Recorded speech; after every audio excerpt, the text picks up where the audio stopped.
প্রশ্নটা ছিল বাজেট।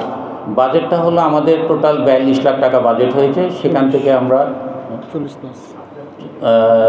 40 প্লাসের মতো আমাদের আমরা পৃষ্ঠপোষক প্রতিষ্ঠান থেকে আমরা পাচ্ছি ২৫ লাখ টাকা, আর বাকি টাকাটা আমরা আমাদের ফেডারেশন থেকে বহন করব।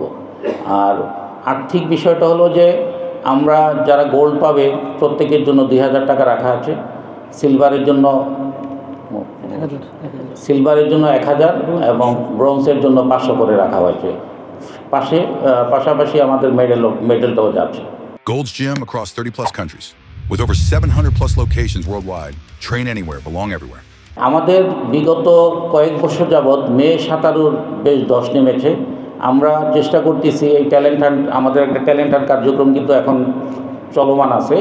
আমরা এখান থেকে মেয়েদের উপরে বেশ জোর দিয়েছি। তারপরও যে আশানুরূপ মেয়ে পেয়েছি তা না, আমরা ১২১ জন মতো ১৪৫ জন মেয়ে পেয়েছি। আমরা সেখান থেকে নেক্সট আমাদের যে সিনিয়র হবে সেখানে আমরা তাদেরকে ইনক্লুড করার চেষ্টা করব ইনশাআল্লাহ মেয়েদের। তো সেই ক্ষেত্রে আমরা মেয়েদের ডাইভার যদি আমি তৈরি করতে পারি তাহলে কিন্তু আমি ইন্টারন্যাশনাল চ্যালেঞ্জে নিতে পারি, বাট সেটা আমি এখনও তৈরি করে উঠতে পারিনি।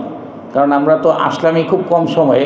তো আমরা চেষ্টা করছি যেন আমাদের এখানে ইন্টারন্যাশনাল স্ট্যান্ডার্ডের ডাইভার তৈরি হয়। এগুলি আসলে বিভিন্ন রিজন থাকে, শুধু যে আমাদের ফেডারেশনের কোনো গাফিলতি আছে তা না।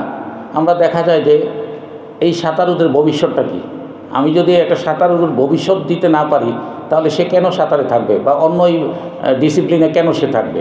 আমাকে আগে তৈরি করতে হবে যে সে তৈরি হওয়ার পরে তার জায়গাটা থাকতে হবে। আগে আমরা অনেক সুবিধা পেয়েছি, ঢাকা বিশ্ববিদ্যালয়ের মতো বিশ্ববিদ্যালয়ে দেখা গেছে যে স্পোর্টস কোঠায় আমাদের প্লেয়াররা ঢুকতে পারত। এখন তো সেই সুযোগগুলি নষ্ট হয়ে গেছে। বিজিএমসি, তারপরে আপনার ওয়াটার বোর্ড, এই সমস্ত জায়গায় অফিসে চাকরি দেওয়া হতো, কিন্তু এখন তো সেই সুযোগটা আর নাই আমাদের।